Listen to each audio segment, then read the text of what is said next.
ಆತ್ಮೀಯ ಕೇಳುಗರಿಗೆ ನಿಮ್ಮ ರಮಾಶ್ರೀ ನಾಡಿಗೇರ್ ಮಾಡುವ ನಮಸ್ಕಾರಗಳು.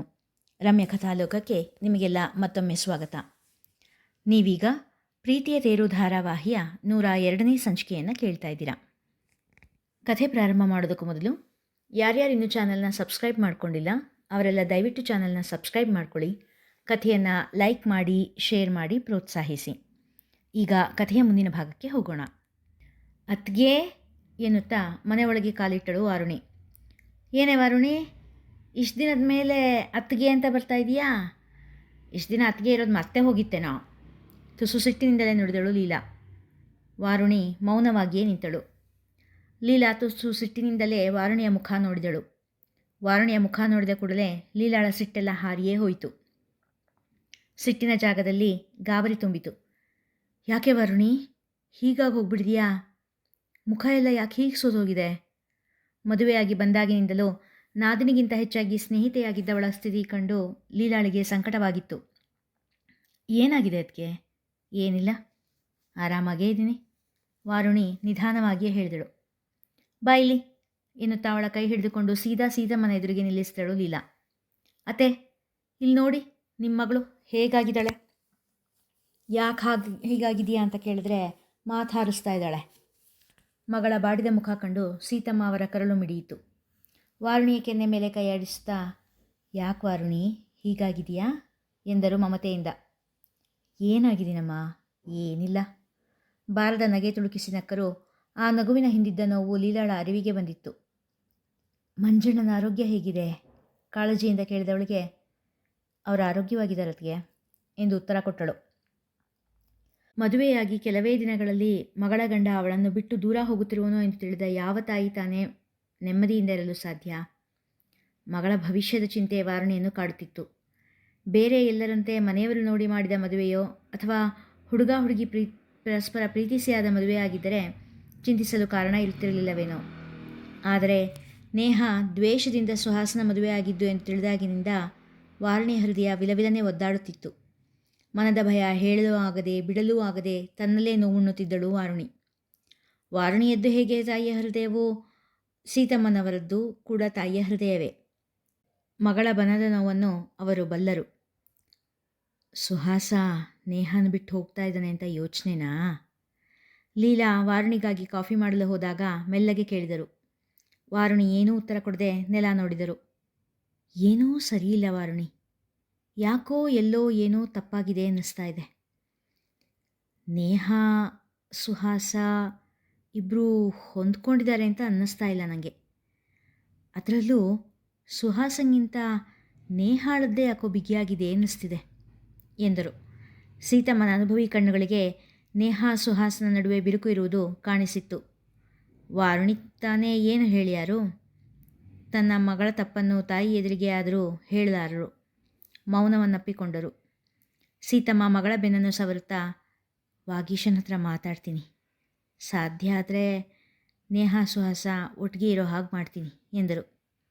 ವಾರುಣಿಯವರ ಕಣ್ಣಿಂದ ಕೃತಜ್ಞತೆಯ ಕಣ್ಣೀರು ಉರುಳಿತ್ತು. ರಾತ್ರಿ ಊಟ ಮುಗಿಸಿ ವಾಕಿಂಗಿಗೆ ಹೋಗುವಾಗ ಸೀತಮ್ಮ ನೇಹಾಳನ್ನು ಕೂಡ ಸುಹಾಸನ ಜೊತೆ ಕಳಿಸುವ ಮಾತಾಡಿದರು.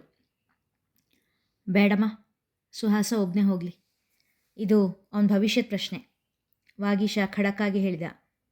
ಅಲ್ಲ ವಾಗೀಶ, ನೇಹನ್ ಭವಿಷ್ಯ ಕೂಡ ಸುಹಾಸನ ಭವಿಷ್ಯ ಜೊತೆ ಸೇರಿಕೊಂಡಿದೆ ಅಲ್ವೇನೋ? ಸೀತಮ್ಮ ವಾಗೀಶ್ನನ್ನು ಅನ್ವಯಿಸಲು ನೋಡಿದರು. ಅಮ್ಮ, ಈಗಾಗಲೇ ಸುಹಾಸಂಗೆ ನನ್ನಿಂದ ಅನ್ಯಾಯ ಆಗಿದೆ, ಈಗ ದಯವಿಟ್ಟು ಅವನ ಪಾಡಿಗೆ ಅವನನ್ನು ಬಿಡಿ, ಕೈ ಮುಗಿದು ಹೇಳಿದ. ಮರೆಯಲ್ಲಿದ್ದು ಇಬ್ಬರ ಮಾತುಗಳನ್ನು ಕೇಳಿಸಿಕೊಂಡ ಲೀಲಾಳಿಗೆ ಎಲ್ಲವೋ ಅಯೋಮಯ. ನೀನು ಬಂದಿದ್ದು ನನಗೆ ಎಷ್ಟು ಖುಷಿಯಾಗಿದೆ ಗೊತ್ತಾ ಸುಹಾಸ? ನಾನು ಮತ್ತು ನಿನ್ನ ಮಾವ ಇಬ್ಬರೇ ಮನೆಯಲ್ಲೇ ಇದ್ದಿದ್ದು ಬೇಜಾರಾಗಿ ಹೋಗಿತ್ತು. ನಿಜ ಹೇಳಬೇಕು ಅಂದರೆ ಈ ಮನೆಗೆ ಜೀವ ತುಂಬಿದ ಹಾಗಾಯಿತು ನೀನು ಬಂದಿದ್ದು. ವಾರಿಜಾಳಿಗೆ ತವರು ಮನೆಯ ಕುಡಿ ಸುಹಾಸ ತಮ್ಮ ಮನೆಗೆ ಬಂದಿದ್ದು ಹಿಡಿಸಲಾರದಷ್ಟು ಖುಷಿಯಾಗಿತ್ತು. ವಾರಿಜಾಳ ಖುಷಿ ಕಂಡು ಶ್ರೀಕಾಂತ್ ಕೂಡ ಖುಷಿಯಾಗಿದ್ದರು. ಸುಹಾಸ್ನನ್ನು ಹಾರ್ದಿಕವಾಗಿ ಸ್ವಾಗತಿಸಿದರು. ಅತ್ತೆ ಮಾವನ ಒಡನಾಟ ಮೊದಲಿನಿಂದ ಹೆಚ್ಚಿಗೆ ಇಲ್ಲದೇ ಇದ್ದರೂ ಶ್ರೀಕಾಂತನನ್ನು ನೋಡಿದಾಗ ಒಬ್ಬ ಮಾದರಿ ಪುರುಷನನ್ನು ನೋಡಿದ ಭಾವ ಉದಯಿಸುತ್ತಿತ್ತು. ಎಷ್ಟೋ ವಿಷಯಗಳಲ್ಲಿ ಅವರನ್ನು ಫಾಲೋ ಮಾಡಬೇಕು ಅನ್ನಿಸುತ್ತಿತ್ತು. ಸುಹಾಸ, ಮನೆಯಿಂದ ದೂರ ಇರೋದು ಸ್ವಲ್ಪ ದಿನ ಕಷ್ಟ ಅನ್ನಿಸ್ಬೋದು, ಆಮೇಲೆ ಎಲ್ಲ ಅಭ್ಯಾಸ ಆಗುತ್ತೆ. ನಿನ್ನ ಗುರಿಯಿಂದ ವಿಚಲಿತ ಆಗಬೇಡ. ಸುಹಾಸ್ನ ಬೆನ್ನು ತಟ್ಟುತ್ತಾ ಹೇಳಿದರು ಶ್ರೀಕಾಂತ್. ತನಗೆ ನೀಡಿದ ಕೋಣೆಗೆ ಬಂದ ಸುಹಾಸ ಕೋಣೆಯನ್ನು ಒಮ್ಮೆ ಅವಲೋಕಿಸಿದ. ತೀರಾ ದೊಡ್ಡದೂ ಅಲ್ಲದ, ತೀರಾ ಚಿಕ್ಕದೂ ಅಲ್ಲದ ಕೋಣೆಯಾಗಿತ್ತದು.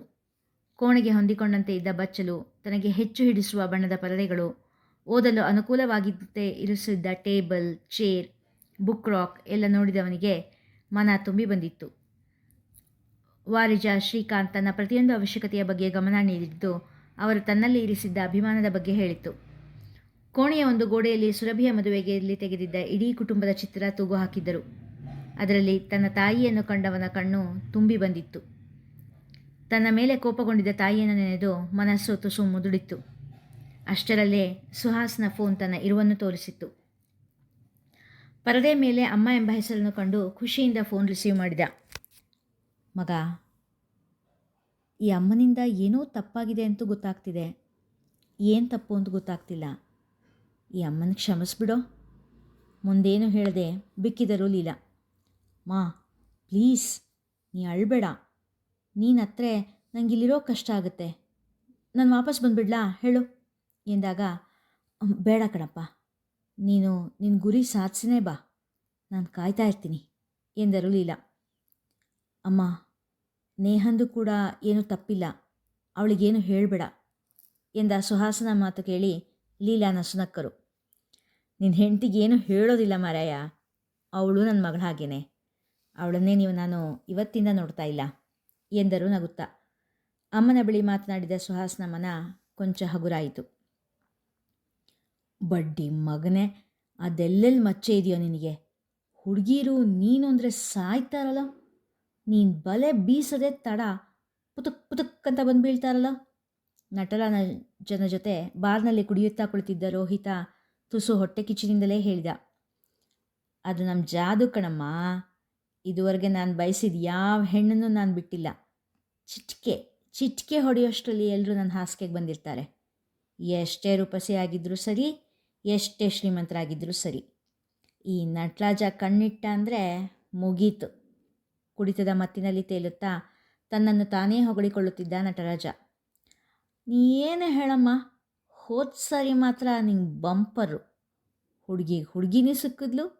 ಆ ವಿಡಿಯೋ ತೋರಿಸಿದ್ದಕ್ಕೆ ಲಕ್ಷಗಟ್ಟಲೆ ದುಡ್ಡು ಕೂಡ ಅವಳಪ್ಪಂದ ಸಿಕ್ತು. ಇನ್ನೊಬ್ಬ ಗೆಳೆಯ ಹೊಗಳಿದ. ನಟರಾಜ ಎಸೆಯುವ ಪುಡುಗಾಸಿಗೆ ಎಂಥ ಹೇಸಿಗೆ ತಿನ್ನುವ ಕೆಲಸವಾದರೂ ಸರಿ, ಮಾಡಲು ಸಿದ್ಧರಾಗಿರುವ ಪಟಾಲಮೊಂದು ಅವನ ಬೆನ್ನ ಹಿಂದೆಯೇ ಇರುತ್ತಿತ್ತು. ಯಾವಾಗಲೂ ಅವನ ಜೊತೆಗೆ ಇದ್ದು ಅವನು ಹೇಳಿದ್ದಕ್ಕೆಲ್ಲ ಸೈ ಸೈ ಎನ್ನುತ್ತಾ, ಮಾಡೋ ಕೆಲಸಗಳಿಗೆಲ್ಲ ಜೈ ಜೈ ಎನ್ನುತ್ತಾ ಇರುವ ಗುಂಪದು. ಆದರೂ ಆ ಹಳ್ಳಿ ಬೊಂಬೆ ನೇಹ ನಿನ್ನ ಕೈಯಿಂದ ತಪ್ಪಿಸ್ಕೊಂಡ್ಬಿಟ್ಲು ನೋಡು. ನೋಡೋಕೊಳ್ಳೆ ಸಕ್ಕರೆ ಗೊಂಬೆ ಇದ್ದಂಗಿದ್ಲು. ನಟರಾಜನ ಮೇಲೆ ತುಸು ಅಸೂಯೆ ಇದ್ದ ರೋಹಿತ ಹೇಳಿದ. ಹೌದು ಕಣ, ಅದೊಂದು ಹುಡುಗಿ ತಪ್ಸ್ಕೊಂಬಿಡ್ತು. ಜೊತೆಗಿದ್ದಾಗಲೂ ಮೈ ಕೈ ಕೂಡ ಮುಟ್ಟಕ್ಕೆ ಬಿಡಲಿಲ್ಲ. ಅಂಥ ಮಡಿ ಹೆಣ್ಣದು. ನಾ ಮದುವೆ ಆಗಿರೋನು ಅಂತ ಗೊತ್ತಾದ ಮೇಲೂ ನನ್ನ ಜೊತೆ ಓಡಿ ಬರೋಕ್ಕೆ ರೆಡಿ ಇದ್ದ ಹೆಣ್ಣದು. Bad luck, ತಪ್ಪಿಸ್ಕೊಂಡ್ಬಿಡ್ತು. ನೇಹಾಳ ಅಂದವನ್ನು ನೆನೆಸಿಕೊಳ್ಳುತ್ತಾ ಬಾಯಿ ಚಪ್ಪರಿಸಿದ ನಟರಾಜ. ಇನ್ನೊಂದು ಸಾರಿ ಆ ಹಳ್ಳಿಗೆ ಹೋಗಿ ಟ್ರೈ ಮಾಡ್ಬೋದಿತ್ತೇನೋ. ಚೇಲನೊಬ್ಬ ಆಸೆಯಿಂದ ತುಟಿಯ ಮೇಲೆ ನಾಲಿಗೆ ಆಡಿಸಿದ. ಬೇಡ ಬೇಡ, ರಿಸ್ಕಿ ಕೆಲಸ ಅದು. ಆ ಕಾಲೇಜಲ್ಲಿ ನನ್ನ ಮೇಲೆ ಯಾರೋ ಕಂಪ್ಲೇಂಟ್ ಕೊಟ್ಟಿದ್ದಾರೆ. ಸುಮ್ಮನೆ ಯಾಕೆ ಬೇಕು, ನಮಗೇನು ಹೆಣ್ಣುಗಳಿಗೆ ಬರವಾ? ಅಸಹ್ಯವಾಗಿ ನಕ್ಕಾಟರಾಜ. ಆದರೂ ತನ್ನಿಂದ ತಪ್ಪಿಸಿಕೊಂಡ ನೇಹಾಳ ರೂಪು ನಟರಾಜನ ಮನಸ್ಸಿನಲ್ಲಿ ಅಚ್ಚೊತ್ತಿತ್ತು. ಇದು ನೆನ್ನೆ ನಡೆದಿರೋ ಟೆಸ್ಟಿನ ಪೇಪರು. ಎಲ್ಲರೂ ಪೇಪರ್ನ ಒಂದ್ಸರಿ ಚೆಕ್ ಮಾಡ್ಕೊಳ್ಳಿ. ಏನಾದರೂ ಮಿಸ್ಟೇಕ್ ಇದೆ ಅನಿಸಿದ್ರೆ ನನಗೆ ಬಂದು ಹೇಳಿ ಎಂದು ಹೇಳಿದ ಕಲ್ಪನಾ ಮೇಡಮ್ ಎಲ್ಲರಿಗೂ ಅವರವರ ಪೇಪರ್ಗಳನ್ನು ನೀಡಿದರು. ಮೇಡಮ್, ನನಗೆ ಪೇಪರ್ ಸಿಕ್ಕಿಲ್ಲ ಎದ್ದು ನಿಂತು ಹೇಳಿದಳು ನೇಹಾ. ಓ, ನಿನ್ನ ಪೇಪರ್ ಮಿಸ್ ಆಗಿಬಿಟ್ಟಿದೆ ಅನಿಸುತ್ತೆ. ಒಂದು ಕೆಲಸ ಮಾಡು, ಈ ಕ್ಲಾಸ್ ಮುಗಿಸ್ಕೊಂಡು ಸ್ಟಾಫ್ ರೂಮಿಗೆ ಬಾ, ಅಲ್ಲೇ ನಿನ್ನ ಪೇಪರನ್ನು ಕೊಡ್ತೀನಿ ಎಂದಳು ಕಲ್ಪನಾ ಮೇಡಮ್. ಸರಿ ಮೇಡಮ್ ಎಂದವಳು ಕ್ಲಾಸ್ ಮುಗಿದ ತಕ್ಷಣ ಅವರ ಹಿಂದೆಯೇ ಸ್ಟಾಫ್ ರೂಮ್ ಕಡೆ ನಡೆದಿದ್ದಳು. ಮೇಡಮ್, ನನ್ನ ಪೇಪರ್ ಕೇಳಿದವಳನ್ನು ತನ್ನ ಎದುರಿನ ಕುರ್ಚಿಯಲ್ಲಿ ಕೂರಿಸಿಕೊಂಡರು. ನೇಹಾ, ಏನಾದರೂ ತೊಂದರೆ ಇದೆಯೇನಮ್ಮ? ನಿಧಾನವಾಗಿ ವಿಚಾರಿಸಿದರು. ಇಲ್ಲ ಮೇಡಮ್, ಹಾಗೇನಿಲ್ಲ, ಕತ್ತು ಬಗ್ಗಿಸಿ ಉತ್ತರ ಕೊಟ್ಟಳು ನೇಹಾ. ನೋಡು, ನೀನು ಈ ಪೇಪರ್ನಲ್ಲಿ ಏನು ಬರೆದಿದೆಯಾ ಎನ್ನುತ್ತಾ ಅವಳು ಬರೆದ ಟೆಸ್ಟ್ ಪೇಪರನ್ನು ಅವಳ ಮುಂದೆ ಹಿಡಿದರು. ಪೇಪರ್ ತುಂಬ ಐ ಹೇಟ್ ಸುಹಾಸ್ ಎಂದು ಬರೆದಿದ್ದಳು ನೇಹಾ. ಅದನ್ನು ನೋಡುತ್ತಲೇ ಗಾಬರಿಗೊಂಡಿದ್ದಳು. ತಕ್ಷಣವೇ ಪೇಪರ್ ತೆಗೆದು ತನ್ನ ಬ್ಯಾಗಿನಲ್ಲಿ ಇಟ್ಟುಕೊಂಡು ಐ ಆಮ್ ಸಾರಿ ಮೇಡಮ್ ಎಂದು ಹೇಳಿದಳು. ಅಷ್ಟರಲ್ಲಾಗಲೇ ಅವಳ ಕಣ್ಣುಗಳು ತುಂಬಿ ಬಂದಿತ್ತು. ಡೋಂಟ್ ವರಿ, ನಾನು ಈ ಪೇಪರ್ನ ಯಾರಿಗೂ ತೋರಿಸಿಲ್ಲ, ತೋರಿಸೋದೂ ಇಲ್ಲ. ನಾನು ನಿನಗೆ ತಾಯಿ ಇದ್ದ ಹಾಗೆ. ಏನಾಯ್ತು ಹೇಳಮ್ಮ? ಈ ಸುಹಾಸ ಯಾರು? ಅವನಿಂದ ನಿನಗೇನಾದರೂ ತೊಂದರೆ ಆಗ್ತಾ ಇದೆಯಾ? ಮನೆಯಲ್ಲಿ ಈ ವಿಷಯ ಹೇಳಿದೀಯಾ? ನಿಮ್ಮ ಮನೆಯವ್ರ ಹತ್ರ ನಾನೇನಾದರೂ ಮಾತಾಡಬೇಕಾ? ನಿಧಾನವಾಗಿ ಪ್ರೀತಿಯಿಂದ ವಿಚಾರಿಸಿದರು. ಅಯ್ಯೋ ಇಲ್ಲ ಮೇಡಮ್, ಅದೆಲ್ಲ ಏನೂ ಇಲ್ಲ. ಹಾಗೆಲ್ಲ ಏನೂ ಇಲ್ಲ ಮೇಡಮ್. ನೀವು ಮನೆಯವ್ರ ಹತ್ರ ಮಾತಾಡೋದೇನು ಬೇಡ. ಇನ್ಮೇಲೆ ನಾನು ಗಮನ ಕೊಟ್ಟು ಸರಿಯಾಗಿ ಓದ್ತೀನಿ, ಟೆಸ್ಟನ್ನೆಲ್ಲ ಸರಿಯಾಗಿ ಬರಿತೀನಿ. ಪ್ಲೀಸ್ ಮನೆಯವ್ರ ಹತ್ರ ಏನೂ ಹೇಳಬೇಡಿ ಮೇಡಮ್, ಬೇಡಿಕೆಯ ದನಿಯಲ್ಲಿ ಗಡಿಬಿಡಿಯಿಂದ ಹೇಳಿದಳು. ಸಣ್ಣ ನಿಟ್ಟುಸಿರು ಬಿಟ್ಟ ಕಲ್ಪನಾ ಮೇಡಮ್, ಹೆದರ್ಕೋಬೇಡಮ್ಮ, ಏನಾದರೂ ಇದ್ದರೆ ನನಗೆ ಹೇಳು ಎಂದು ಮತ್ತೆ ಕೇಳಿದರು. ಇಲ್ಲ ಮೇಡಮ್, ಹಾಗೆಲ್ಲ ಏನೂ ಇಲ್ಲ, ತಲೆ ತಗ್ಗಿಸಿ ಹೇಳಿದ ನೇಹಾಳಿಗೆ. ಮುಂದೆ ಯಾವಾಗಲಾದರೂ ಏನಾದರೂ ಸಹಾಯ ಬೇಕಾದರೆ ನಂಗೆ ಹೇಳಮ್ಮ, ಖಂಡಿತ ನಾನು ಈಗ ಸಹಾಯ ಮಾಡ್ತೀನಿ ಎಂದರು ನೇಹಾಳ ಅಂಗೈ ಒತ್ತಿ ಭರವಸೆ ಕೊಡುತ್ತಾ. ಸರಿ ಮೇಡಮ್ ಎಂದವಳೆ ಪಾರಾದ ಖುಷಿಯೊಂದಿಗೆ ಅಲ್ಲಿಂದ ಹೆಜ್ಜೆ ಹೊರಗಿಟ್ಟಿದ್ದಳು. ತಿಂಗಳುಗಳು ಕಳೆದರೆ ನೇಹಾ ನಟರಾಜನ ಹಳೆಯ ನಂಬರ್ಗೆ ಫೋನ್ ಮಾಡುವುದಂತೂ ನಿಲ್ಲಿಸಿರಲಿಲ್ಲ. ಯಾವಾಗಲೂ ಸ್ವಿಚ್ ಆಫ್ ಸಂದೇಶವನ್ನೇ ನೀಡುತ್ತಿದ್ದ ಫೋನ್ ಕೆಲವು ತಿಂಗಳ ಮೇಲೆ ರಿಂಗ್ ಆಗಿತ್ತು. ಅತ್ತಲಿಂದ ಕೇಳಿಬಂದ ಸ್ವರ ನೇಹಾಳನ್ನು ಖುಷಿಯಲ್ಲಿ ಮುಳುಗಿಸಿತ್ತು. ನಟರಾಜ್, ನಾನು ನೇಹಾ, ನೀವೆಲ್ಲಿದ್ದೀರಾ? ಯಾಕೆ ಇಷ್ಟು ದಿನ ಫೋನ್ ಮಾಡಿಲ್ಲ? ನೀವು ನನ್ನನ್ನು ಮರ್ತೇ ಬಿಟ್ಟಿದ್ದೀರಾ ಎನ್ನುತ್ತಾ ಅಳತೊಡಗಿದ ನೇಹಾಳ ದನಿ ಕೇಳಿ ಅತ್ತ ಕಡೆ ತುಟಿಕೊಂಕಿಸಿ ನಕ್ಕ ನಟರಾಜ್. ಫೋನ್ ಮ್ಯೂಟ್ ಮಾಡಿ, ತಪ್ಪಿಸ್ಕೊಂಡಿರೋ ಹಕ್ಕಿ ಮತ್ತೆ ಬಲೆಗೆ ಬೀಳ್ತಾ ಇದೆ ಎಂದು ನಗುತ್ತಾ ಹೇಳಿದ ತನ್ನ ಸಹಚರರಿಗೆ. ನೇಹಾ ತಾನಾಗಿಯೇ ಬೆಂಕಿಯ ಬಲೆಯಲ್ಲೇ ಬೀಳುವಳೆ ಅಥವಾ ನಟರಾಜನ ನಿಜಬಣ್ಣ ತಿಳಿಯುವುದೇ? ನೋಡೋಣ ಮುಂದಿನ ಸಂಚಿಕೆಗಳಲ್ಲಿ. ಇಲ್ಲಿಗೆ ಇಂದಿನ ಸಂಚಿಕೆ ಮುಗಿಯಿತು. ಕಥೆ ಇಷ್ಟವಾಗಿದ್ದರೆ ಹೆಚ್ಚು ಹೆಚ್ಚು ಜನರಿಗೆ ಶೇರ್ ಮಾಡಿ, ಕಥೆಯನ್ನು ಲೈಕ್ ಮಾಡಿ, ಕಾಮೆಂಟ್ ಸೆಕ್ಷನಲ್ಲಿ ನಿಮ್ಮ ಅಭಿಪ್ರಾಯ ತಿಳಿಸಿ ಪ್ರೋತ್ಸಾಹಿಸಿ. ಧನ್ಯವಾದಗಳು.